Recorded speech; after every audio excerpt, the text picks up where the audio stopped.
மாஸ்டருக்கு வணக்கம். அனைத்து சகோதர சகோதரிகளுக்கும் வணக்கம். பாபுஜி மாஸ்டனுடைய சகஜ மார்க்க தத்துவம். இந்த புத்தகத்தில் 5வது அத்தியாயம் மெய்மை உணர்தலுக்கான வழி. இதில் ஒரு அபியாசியினுடைய பங்கு எப்படி இருக்கணும் அப்படிங்கிறத பற்றி மாஸ்டர் இதில் சொல்லியிருக்காங்க. இதில் முதல் பகுதி பற்றின்மை. இப்போது 2வது பகுதி தியானம், அதாவது சகஜ மார்க்க தியானம். பொதுவாக தியானம் அப்படிங்கிற பயிற்சி முறை நிறைய மார்க்கங்களில் சொல்லப்படுறது. அப்போது தியானம்னா அதை நீங்களும் செய்கிறீங்க, நாங்களும் செய்கிறோம். இப்போ இதில் சகஜ மார்க்க தியானம் அப்படின்னு சொல்லி ஏன் தனிப்பட்ட பேர் கொடுக்கணும்? இதுக்கும் மற்ற தியானத்திற்கும் என்ன வித்தியாசம்? இந்த சந்தேகம் சாருஜி மாஸ்டருக்கு வரவே அவர் இதை பற்றி பாபுஜி மாஸ்டர்கிட்ட கேட்குறாரு. அதுக்கு பாபுஜி மாஸ்டர் நீயே யோசிச்சு பாரு அப்படின்னு சொல்லிட்டு சொல்கிறாரு. அப்படி யோசித்து பார்த்த பின்னாடி எனக்கு ஒரு உதாரணம் கிடச்சிது. ஒரு மருத்துவர்கிட்ட 2-3 மாதமாக சிகிச்சை பெற்று வந்த ஒரு நோயாளி. அவன் தனக்கு நோய் இன்னும் குணமாகலைன்னு சொல்லி அழுதுட்டுருக்கான். அப்போ அந்த நோயாளி மருத்துவர்கிட்ட போய், நீங்கள் சொன்ன பயிற்சி எல்லாத்தையுமே நான் செஞ்சு பார்த்தேன், இன்னும் செஞ்சுட்டு தான் இருக்கேன், ஆனால் எனக்கு இன்னும் குணமாகலைன்னு சொல்லி சொன்னப்போ அந்த மருத்துவர் நோயாளிக்கிட்ட நீ என்ன சாப்பிட்ற அப்படின்னு சொல்லி அவனுடைய உணவுக்கான பட்டியலை கேட்குறாரு.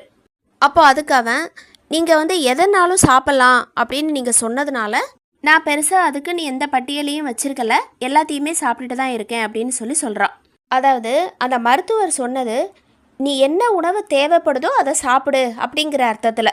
ஆனால் நோயாளி புரிஞ்சுக்கிட்டதோ வேற ஒரு அர்த்தம், என்ன வேணாலும் சாப்பிட்லாம் அப்படிங்கிறது. மருத்துவர் சொன்னது நோயாளியினுடைய உடம்புக்கு எது அனுகூலமாக இருக்கோ, அதாவது இந்த பால், நெய், அந்த மாதிரி சத்தான உணவு வகைகள், அந்த அர்த்தத்தில் அவர் சொல்லியிருக்கிறாரு.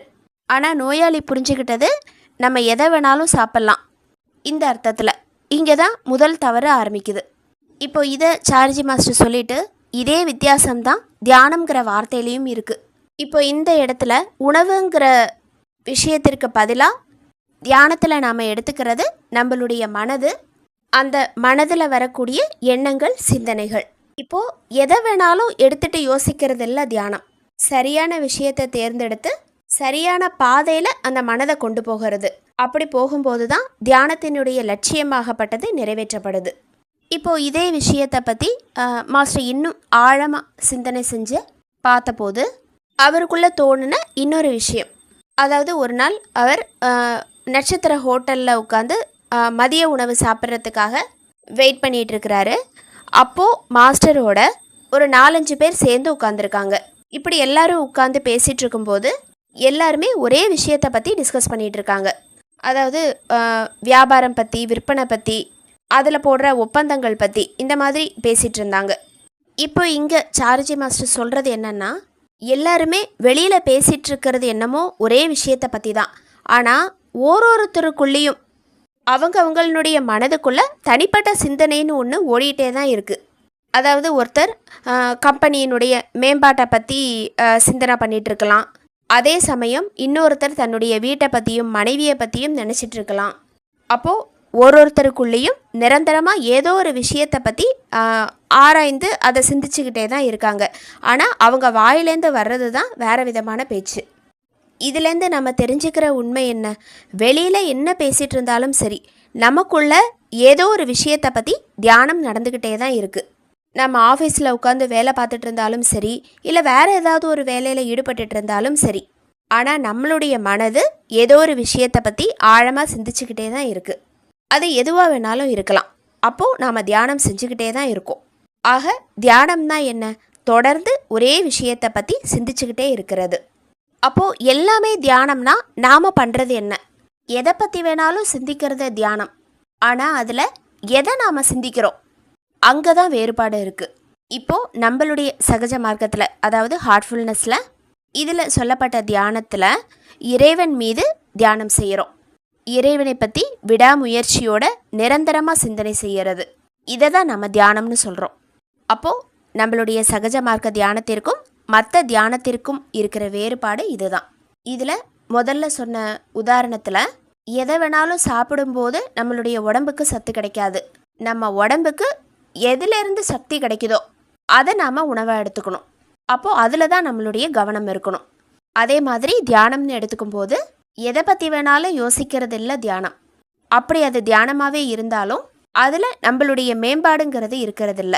ஏன்னா எதை பற்றி நாம் அதிகமாக யோசிக்கிறோமோ அதுவாகவே நம்ம மாறிடுறோம். இங்கே நம்ம தியானத்திற்கான பொருளாக உயர்ந்த ஒன்றை எடுத்துக்கிறோம்.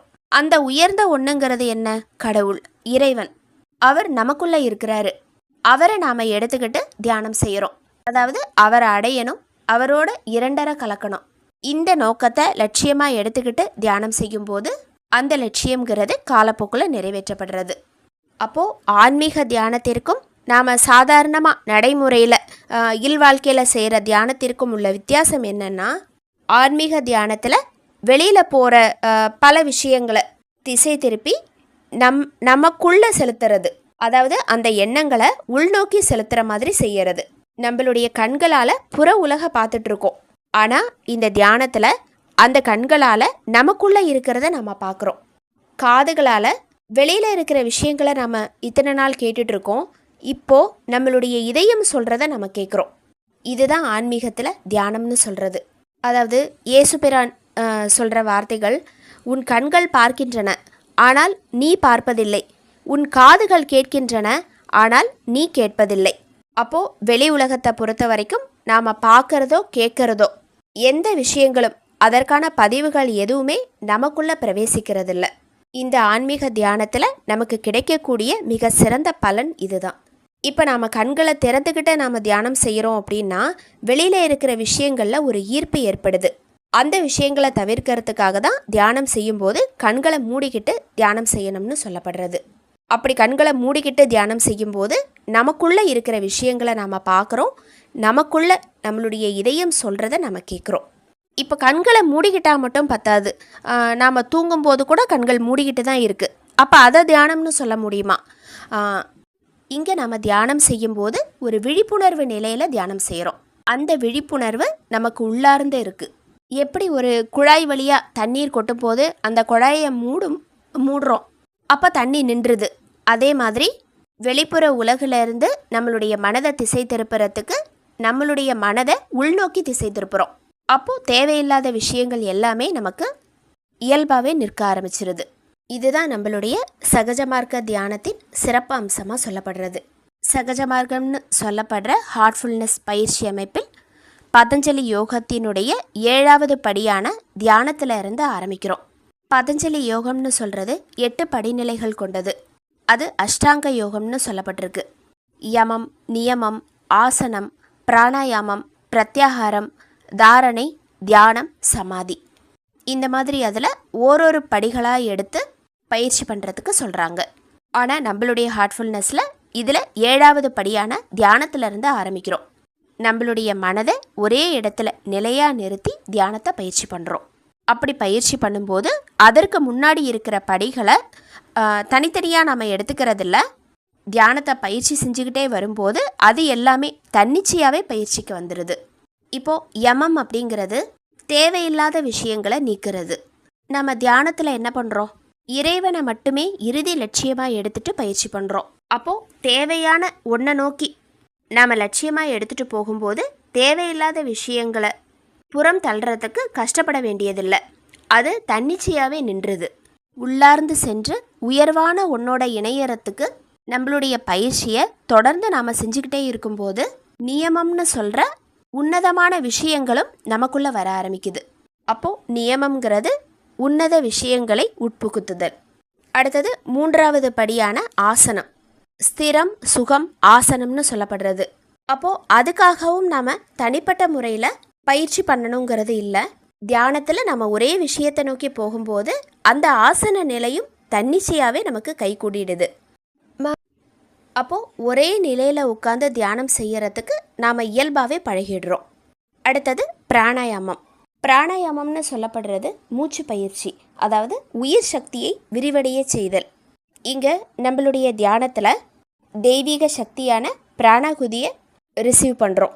அப்போது அந்த பிராணகுதியை பெறுகின்ற போதெல்லாம் மிக உயரிய சக்தியை நம் இதயத்தில் பெறுகிறோம். அந்த உயர்ந்த சக்தி இதயத்தில் இருந்து மொத்த அமைப்பிற்கும் போய் விரிவடையுது. இதை தான் நாம் விரிவடையக்கூடிய உயிர் சக்தி அப்படின்னு சொல்கிறோம். இந்த விதமாக யோக பிராணாகுதி, பிராணாயாமத்தினுடைய நோக்கத்தை பூர்த்தி செய்யுது. இப்போ இதனால தான் நம்மளுடைய ஹார்ட்ஃபுல்னஸ் பயிற்சியில் மூச்சு பயிற்சின்னு தனிப்பட்ட முறையில் இல்லாமல் இருக்கிறதுக்கான காரணம். அதாவது பிராணாகுதியை நம்ம நேரடியாக பெறதுனால பிராணாயாமத்தினுடைய தேவை அவசியம் இல்லாமல் இருக்குது. அடுத்தது பிரத்யாகாரம். பிரத்யாகாரம்ங்கிறது தன்னை தனக்குள் உள்ளிழுத்து கொள்வது. நம்மளுடைய புலன்கள் தான் நம்மளை வழிநடத்தக்கூடிய ஒரு அமைப்பு. நம்மளை சுற்றி இருக்கிற பல வகையான விஷயங்கள்லேருந்து நம்மளை வெளியில் கொண்டு வந்து நமக்குள்ள நம்ம மையப்படுத்தக்கூடிய விதம், அதுதான் பிரத்யாகாரம். அதாவது பிரத்யாகாரத்தில் நாம் உள்ளார்ந்து போகிறோம். அப்போது அதுவும் இங்கே தியானத்தில் நமக்கு கிடைக்குது. ஏன்னா நாம் தியானத்தில் எந்த முயற்சியுமே பண்ணாமல் இதயத்தில் மனம் குவிக்கிறோம். அதாவது அந்த மனம் குவித்தல்ங்கிறது நமக்கு தானாகவே நடக்குது. உயர்ந்த விஷயத்தை நோக்கி நம்மளை நாம் உள்ளே திருப்பிட்டு போகும்போது இங்கே நாம் எந்த ஃபோர்ஸுமே செய்யறதில்ல. இயல்பாகவே தேவையில்லாத விஷயங்கள் எல்லாம் நம்மளை விட்டு போய் மனம் குவித்தல்ங்கிறது தானாகவே நடக்குது. ஏன்னா தேவையில்லாத விஷயங்களை விரட்ட ஆரம்பிக்கணும் அப்படின்னு நினைக்கும் போது அதுக்கு முயற்சிங்கிறது தேவைப்படுது, நிறைய நேரமும் செலவாகுது. ஆனால் எது தேவையோ அதை மட்டுமே எடுத்துக்கிட்டு நம்மளுடைய பயிற்சியை செய்யும்போது தேவையில்லாத விஷயங்கள் ஆட்டோமேட்டிக்காகவே நின்றுது. இப்போது அடுத்தது தாரணைன்னு சொல்கிறது, மற்ற விஷயங்கள் எல்லாத்தையுமே நிறுத்தி வைக்கிறது. தியானம் செய்யும்போது நம்மளுடைய கவனம் சிதறதில்ல அப்படிங்கிறது தான் இதனுடைய பொருள். அதாவது தியானத்தில் இருக்கும்போது வெளியிலேருந்து வரக்கூடிய சப்தம் இது நம்மளுடைய காதுகளுக்கு கேட்கும், ஆனால் அந்த சத்தத்தால் நம்ம பாதிப்படைகிறதில்ல. இப்போ இந்த விஷயமும் நாம் தொடர்ந்து தியான பயிற்சியை செஞ்சுக்கிட்டே இருக்கும்போது அந்த தியானத்திற்கான பொருள்னு சொல்லப்படுற உயர்ந்த லட்சியம் அது நம்மளை ஈர்க்குது. அப்படி ஈர்க்கும்போது வெளிப்புற விஷயங்களுடைய பாதிப்பு நமக்கு ஏற்படுறதில்ல. ஏன்னா இங்கே நமக்கு தியானத்தில் உள்ளார்ந்த விழிப்புணர்வு அதிகமாகுது. தெய்வீகத்தினுடைய பிரசன்னத்தில் நாம் ஆழ்ந்து போயிடுறோம். அங்கே ஒரு லைப்புத்தன்மை ஏற்படுது. அந்த லைப்புத்தன்மை எல்லையை தாண்டும் போது அதுவே நம்மளை சமாதிக்கு கூட்டிகிட்டு போயிடுது. சமாதிங்கிறது ஒரு நிலை, அதாவது ஆழ்ந்த தியானம், தெய்வீகத்தில் ஆழ்ந்து லயிச்சிருக்கிறது. இப்படியா நம்மளுடைய சகஜ மார்க்க அமைப்பில் தியானத்திலேருந்து ஆரம்பித்து பதஞ்சலி யோகம்னு சொல்லப்படுற அஷ்டாங்க யோகம் அதனுடைய படிநிலைகள் தன்னிச்சையாகவே பயிற்சிக்கு வந்துடுது. இப்போது இந்த வழியினால் நமக்கு நிறைய நேரமும் உழைப்பும் மிச்சமாகுது. சில மார்க்கங்களில் பின்பற்றப்படக்கூடிய வழிமுறைகள் ரொம்ப ரகசியமாகவே வைக்கப்பட்டிருக்கு. ஆன்மீகத்தை பொறுத்த வரைக்கும் எந்த ரகசியமும் தேவையில்லை. ஏன்னா இயற்கையில் எந்த ரகசியமும் கிடையாது. தெய்வீக வழியை நோக்கி நாம் போயிட்டுருக்கோம். அப்போது அந்த பாதையில் போகும்போது ஒளிவு மறைவுங்கிறது இருக்கவே வேண்டாம். ஆனால் சில மார்க்கங்களில் முறைப்படி சேர்றவங்களுக்கு மட்டும்தான் நிறைய விஷயங்களை சொல்கிறாங்க. அதனுடைய அடிப்படை நோக்கமே நம்மளால் புரிஞ்சிக்க முடியாததாக தான் இருக்குது. ஆன்மீகத்தை பொறுத்த வரைக்கும், இயற்கையை பொறுத்த வரைக்கும், இறைவனை பொறுத்த வரைக்கும் எந்த ஒளிவு மறைவுமே வேண்டாம் அப்படிங்கிறத பாபுஜி மாஸ்டர் சொல்கிறாங்க. இப்போ அடுத்தது தியானத்தில் நாம் கண்களை மூடிக்கிட்டு உயர்வான ஒன்னோட இணையறத்துக்கு அதை நாம் நோக்கமாகவும் லட்சியமாகவும் எடுத்துக்கிட்டு பயிற்சி பண்ண ஆரம்பிக்கிறோம். அப்படி பயிற்சி பண்ணும்போது வேண்டாத விஷயங்கள் எல்லாமே நம்மளை விட்டு நிற்கிது. அதே நேரத்தில் சரியான திசையை நோக்கி நம்மளுடைய மனது செலுத்தப்படுது. இப்போது இதயத்தின் மீது தியானம் இதை செய்யறத நம்மளுடைய மிஷினில் பின்பற்றுறோம். பதஞ்சலி முனிவரும் கூட இந்த முறையை தான் பரிந்துரை பண்ணுறாரு. ஏன்னா இதில் ஒரு பெரிய அடிப்படை தத்துவமே அடங்கியிருக்கு அப்படிங்கிறத சொல்கிறாங்க. எல்லா நேரத்துலேயுமே நாம் உலகாதாய விஷயங்களில் தான் ஈடுபட்டுருக்கோம். இப்போது உள்நோக்கி நம்மளுடைய கவனத்தை திசை திருப்பி தியானம் செய்யும்போது அதை நாம் இதயத்தில் மையப்படுத்தி செய்கிறோம். ஏன் நாம் இதயத்தை மையமாக எடுத்து தியானம் பண்ணுறோம்? சில மார்க்கங்களில் மூக்கினுடைய நுனியிலையும் இல்லைனா புருவத்தினுடைய மத்தியிலையும் மனதை ஒருமுகப்படுத்தி தியானம் செய்ய சொல்கிறாங்க.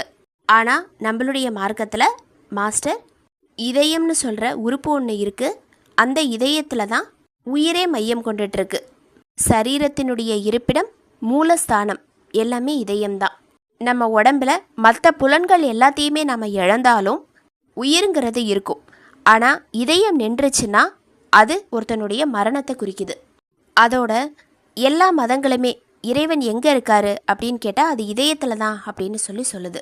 இதயம்தான் பரமாத்மா வசிக்கக்கூடிய இடம்னு சொல்கிறாங்க. அப்போது இறைவனை பற்றி தியானம் செய்யணும்னா அது இதயத்தில் தான் செய்யணும். பகவத்கீதையில் கிருஷ்ணர் புருவோர் மத்தியே பிராணம் ஆவேஷ்ய சம்யக், அதாவது உன்னுடைய உயிரின் ஆதாரங்களை பிராணனான புருவங்களின் மத்தியிலே கொண்டு வந்து அதை தியானம் செய் அப்படின்னு சொல்லி ஸ்ரீ கிருஷ்ணர் சொல்லியிருக்காரு. ஆனால் நம்மளுடைய சகஜ மார்க்கத்தில் ஹார்ட்ஃபுல்னஸில் இதயத்தில் இருக்கிற ஒளியினை அதாவது தெய்வீக ஒளியை ஒரு பாவனையாக எடுத்துகிட்டு தியானம் செய்கிறோம். இதயத்தில் தியானம் பண்ணுறதுக்கு 3 முக்கியமான காரணங்கள் இருக்கிறத மாஸ்டர் சொல்கிறாங்க. அதில் முதல் காரணம், இதயம்தான் தெய்வீக சக்தியினுடைய இருப்பிடமாக சொல்லப்படுறது. அதாவது எந்த மதமுமே கடவுள் வயிற்றுலையோ தலையிலையோ இருக்கிறதா சொல்லலை, கடவுள் இதயத்தில் இருக்கிறதா தான் சொல்லியிருக்கு. அப்போது சரீரத்தின் மூலமாக தான் நாம் ஆன்மீக பாதையில் போகிறோம். அப்படி போகும்போது இதயத்துக்குள்ளே இருக்கிற கடவுள், அந்தர்யாமின்னு சொல்கிற உள்ளுக்குள் உரைபவர், அதை மையப்படுத்தி தியானம் செய்கிறோம். பகவத்கீதையிலையும் கிருஷ்ணர் படைக்கப்பட்டுள்ள ஒவ்வொரு ஜீவனின் இதயத்திலும் நான் இருக்கிறேன் அப்படின்னு சொல்லியிருக்கிறாரு. மத நூல்களில் மட்டுமில்லாமல் மனித குலம் முழுவதும் நம்பக்கூடிய ஒரு கருத்து, கடவுள் எங்கே இருக்காருன்னு கேட்டால் அது இதயத்தில் தான் அப்படிங்கிறது. இப்போது இரண்டாவது காரணம், நாம் யார் ஒருத்தரை பற்றி விமர்சிக்கும் போதும் அவருடைய இதயத்தினுடைய தன்மையை வச்சு தான் நம்ம அந்த விமர்சனத்தை வெளிப்படுத்துகிறோம். உதாரணத்துக்கு, அவள் குரூர இதயம் கொண்டவள், அவன் தன்மையான இதயம் உடையவன், இந்த மாதிரி அவங்களுடைய ஓரொரு மனிதனுடைய குணாதிசயமும் இதயத்தை மையமாக வச்சு தான் வெளிப்படுத்தப்படுறது. ஓரொரு மனிதன் நடத்தப்படுற விதமும் இதயத்தை பொறுத்து தான் இருக்குது. இப்போ அடுத்தது மூன்றாவது காரணம், மனிதனுடைய உயிரே இதயத்தில் தான் மையம் கொண்டுட்டுருக்கு. இதய துடிப்பு நின்றுச்சுன்னா அவனுடைய உயிர் அவனை விட்டு போயிடுது. அப்போது இதயத்தில் நம்மளுடைய கவனத்தை ஒருமுகப்படுத்தி நாம் தியானம் செய்யும்போது சரீர அமைப்பு முழுவதிலையுமே அதனுடைய தாக்கங்கிறது ஏற்படுது. ஏன்னா இரத்த ஓட்டம் இதயத்திலிருந்து தொடங்கி அது மற்ற எல்லா பாகங்களுக்கும் போய் கடைசியில் இதயத்தில் வந்து முடியுது. அப்போது இதயத்தில் தியானம் பண்ணும்போது இதயம் தூய்மையாக்கப்படுறதுனால சரீர அமைப்பு முழுவதுமே தூய்மையாக்கப்படுது. பகவத்கீதையில் கிருஷ்ணர்கிட்ட அர்ஜுனன் கேட்குறாரு, கிருஷ்ணா, நீங்கள் எனக்கு எல்லா வழிகளையுமே காமிச்சிருக்கீங்க, கர்மயோகம், பக்தி யோகம், ஞான யோகம், இதை பற்றி எல்லாமும் எனக்கு புரிய வச்சுருக்கீங்க. அதே நேரத்தில் விஸ்வரூப தரிசனமும் காமிச்சிருக்கீங்க. ஆனால் உங்களை அணுகுவதற்கான சிறந்த வழியை எனக்கு சொல்லுங்க அப்படின்னு சொல்லி கேட்குறாரு. அதுக்கு கிருஷ்ணர் அர்ஜுனன் கிட்ட, என்னை உன் இதயத்தில் பார் அப்படின்னு சொல்லி பதில் சொல்கிறாரு. அப்போது ஒரு புனிதமான ஆன்மீக பயணங்கிறது இதயத்திலேருந்து தான் தொடங்குது. இதயத்தில் தெய்வீகம் இருக்குது அப்படிங்கிற கருத்தோடு தொடங்குகிறோம். பழங்காலத்தில் மதம் சம்மந்தப்பட்ட தீர்த்த யாத்திரையில் ஒரு தீர்த்த ஸ்தலத்தை பார்வையிட்டுட்டு இன்னொரு தீர்த்த ஸ்தலத்துக்கு போகிறோம். கடைசியாக ஒரு இடமா போயிட்டு வீட்டுக்கு வரும்போது அந்த இல்லத்தையும் தீர்த்தமாக்கணும் அப்படிங்கிறது தான் அதனுடைய நோக்கமாக இருந்தது. இதையே ஆன்மீக ரீதியாக பார்க்கும்போது உண்மையான யாத்திரை, உண்மையான தீர்த்த பயணம்ங்கிறது இதயத்தில் தான் தொடங்குது. இதனால தான் இதயத்தின் மேலே தியானம் செய்யறதுக்கு நம்மளுடைய மிஷினில் பரிந்துரை பண்ணுறாங்க. ஒரு இருதய அறுவை சிகிச்சை நிபுணர், அவர் தன்னுடைய காரை வழக்கமான சர்வீஸுக்காக ஒரு மெக்கானிக் கிட்ட எடுத்துகிட்டு போகிறாரு. அந்த மெக்கானிக் இந்த காரை சர்வீஸ் பண்ணிகிட்ருக்கிற அந்த நேரத்தில் 2 பேரும் சகஜமாக பேசிக்கிட்டே இருக்காங்க. அதாவது நிறைய ஜோக் அடிச்சுட்டு சில விஷயங்களை பகிர்ந்துட்டு அப்படியே பேசிகிட்டு இருக்காங்க. அப்போ அந்த கார் மெக்கானிக் இவர்கிட்ட சொல்கிறாரு, நாம் 2 பேருமே கிட்டத்தட்ட ஒரே மாதிரியான வேலையை தான் செய்கிறோம். நீங்கள் மனிதனுடைய இதயங்களை பழுது பார்க்குறீங்க, நான் கார் இன்ஜினை பழுது பார்க்குறேன். ஏன்னா கார் இன்ஜின் தான் காரினுடைய இதயம். ஆனால் நம்ம 2 பேருக்கும் கிடைக்கிற அந்த ஊதியத்தில் நிறைய வித்தியாசப்படுது. என்னை விட பல மடங்கு ஊதியம் உங்களுக்கு கிடைக்குது. அது ஏன், என்ன காரணத்தினால அப்படின்னு சொல்லி கேட்குறாரு. அதுக்கு அந்த அறுவை சிகிச்சை நிபுணர் ரொம்ப ஈஸியாக, ஆமாம் கரெக்டு தான், அது அப்படி தான் அப்படின்னு சொல்லி முடிச்சிடுறாரு. உடனே இந்த கார் மெக்கானிக் தன்னுடைய வேலையை பற்றி விவரிக்க தொடங்குறாரு. முதல்ல நீங்கள் காரை எடுத்துகிட்டு வந்தோடனே அதை நான் திறந்து பார்க்குறேன், பரிசோதிக்கிறேன், அது எப்படி ஓடிட்டுருக்குங்கிறத சரி பார்க்குறேன். அப்புறம் அதுக்கு ஏற்ற மாதிரி வால்வுகளை பொறுத்துறேன், வயரிங்குகளை பொறுத்துறேன், ஆயிலை பரிசோதிக்கிறேன். கடைசியாக எல்லாத்தையும் செஞ்சுட்டு இருக்கிற இடத்துல அப்படியே வைக்கிறேன். இந்த வேலை எல்லாத்தையும் செஞ்சு முடித்த பின்னாடி என்னோடய கை, உடம்பு, உடைகள் இது எல்லாமே அழுக்காயிடுது. இப்போ இந்த கார் இன்ஜினில் நான் என்னென்ன செய்கிறேனோ அதை தான் நீங்கள் மனித இதயத்திலையும் செய்கிறீங்க. அப்படி இருக்கும்போது என்னை விட நீங்கள் எந்த வகையில் சிறந்தவராக இருக்கீங்க? அதே நேரத்தில் ஊதியத்திலையும் இவ்வளோ வித்தியாசம் ஏன் இருக்குது அப்படின்னு சொல்லிட்டு மறுபடியும் அவரை பார்த்து கேட்குறாரு. இப்போது அந்த இருதய அறுவை சிகிச்சை நிபுணர் லேசாக சிரிச்சிட்டு, நண்பரே, நான் உங்ககிட்ட ஒரே ஒரு கேள்வி கேட்குறேன். கார் ஓடிட்டு இருக்கும்போது அந்த இன்ஜினை நீங்கள் இந்த மாதிரி இந்த வேலைகளெல்லாம் சரி செய்ய முடியுமா? அதாவது காரை நான் ஓட்டிகிட்டு போயிட்டே இருக்கும்போது இந்த இன்ஜின் சம்மந்தப்பட்ட வேலைகளை உங்களால் செய்ய முடியுமா? ஆனால் நான் இதயம் துடிச்சுக்கிட்டே இருக்கும்போது இதயத்தின் மீது வேலை செய்கிறேன் அப்படிங்கிறத சொல்கிறாரு. இப்போது அந்த மெக்கானிக் இந்த பதிலை கேட்டு ரொம்ப ஆச்சரியப்படுறாரு. இந்த கதை இதோட முடியுது. ஆனால் இந்த கதையினுடைய அர்த்தம் நம்ம வாழ்க்கைக்கான புதிய ஆரம்பத்தை கொண்டு வருது. நாம் எல்லாருமே ஒரு அன்பான தெய்வீகமான இதயத்தை கொண்டிருக்கோம். அது எப்போவுமே துடிச்சுக்கிட்டே இருக்குது. அந்த இதயம் துடிக்கிறத எப்போ நிறுத்துதோ அப்போ நமக்கு எல்லாமே முடிஞ்சிருது. அப்படி இருக்கும்போது நாம் என்னைக்காவது எப்பயாவது அந்த இதயத்தை நோக்கி நம்மளுடைய கவனத்தை திசை திருப்பி இருக்கிறோமா? இது நாம் எல்லாருமே சிந்திக்க வேண்டிய ஒன்று. இதயம்தான் நம்மளுடைய உண்மையான வழிகாட்டி. இதயத்தின் மூலமாக தான் நாம் நம்மளுடைய ஆன்மாவோட தொடர்பு கொள்ள முடியும். அதனால தான் நம்மளுடைய ஹார்ட்ஃபுல்னஸில் இதயத்தின் மேலே தியானம் செய்யறதுக்கு அறிவுறுத்துகிறோம். ஏன்னா இதயத்தின் மேலே கவனம் செலுத்தும் போது மட்டும்தான் இதயம் நம்ம கூட பேசும். எந்த அளவு நம்ம இதயம் மேலே அதிகமாக கவனம் செலுத்துகிறோமோ அந்த அளவுக்கு அது நம்மளை வழிகாட்டி வாழ்க்கையை எடுத்துகிட்டு போகுது. நம்மளுடைய வாழ்க்கையும் சரியான வழியில் கொண்டு செல்லப்படுது.